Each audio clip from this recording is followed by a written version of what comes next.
30 second sit stand அப்படின்னு சொல்லிட்டு ஒரு டெஸ்ட் ஒன்று இருக்கு. இதை 60 வயசு மேல இருக்கிறவங்க யார் வேணா ட்ரை பண்ணி பார்க்கலாம். ஒரு சாதாரண சேர் ஒன்று வச்சுக்கோங்க. ஒரு ஃபோனில் ஸ்டாப் வாட்ச் ஆன் பண்ணிக்கோங்க. ஸ்டாப் வாட்ச் ஆன் பண்ணிட்டு கையை எதையும் தொடாம அந்த 30 செகண்டுக்குள்ள உங்களால எத்தனை வாட்டி எழுந்து உட்கார முடியுது அப்படிங்கிறத எண்ணுங்க. பெண்களால 10 வரைக்கும் செய்ய முடியணும்.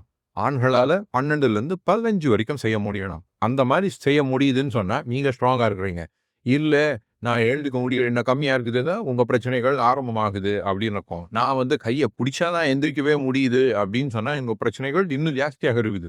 இது என்ன சொல்லுதுன்னா, இந்த சேர்ல இருந்தே உங்களால எழுந்துக்க முடியலன்னு சொன்னா நாளைக்கு கீழே உட்காந்துட்டீங்க இல்ல விழுந்துட்டீங்க அப்படின்னு சொன்னா அங்கேருந்து எழுந்துக்கிறது ரொம்ப கஷ்டமாய் போயிடும் அப்படிங்கறத அது சொல்லுது. உங்களால எதனா செய்ய முடியல அப்படின்னா நீங்க என்ன பண்ணுங்க, உங்க வயசு என்ன, உங்களால எத்தனை செய்ய முடிஞ்சது, கையை வச்சுதான் செய்ய முடிஞ்சதா அப்படிங்கிறத கமெண்ட் செக்ஷன்ல போடுங்க. அதுக்கு நீங்க பிசியோதெரபி எப்படி பண்ணலாம், அதை விட்டு எப்படி வெளியில வரணும் அப்படிங்கிறத நான் சொல்றேன்.